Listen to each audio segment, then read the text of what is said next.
Hey everyone, Alyssa here at Simpkins Nurseries, and today we are sharing 5 tips for taking care of your hanging baskets. Tip number 1, ensure that your baskets receive the proper amount of sun required for the plant's needs. Hot summer sun can be hard on some of your plants, and it may be best to move them into a more shady location. Tip number 2, deadhead finished blooms to make way for new flowers.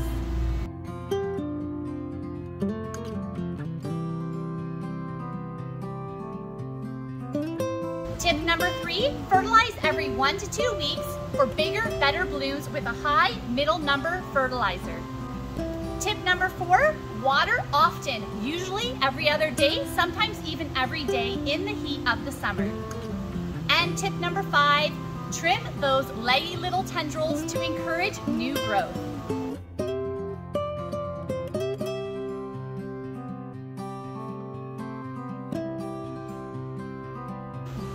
Thanks so much for watching. Follow these tips for great, beautiful blooms on your baskets all summer long.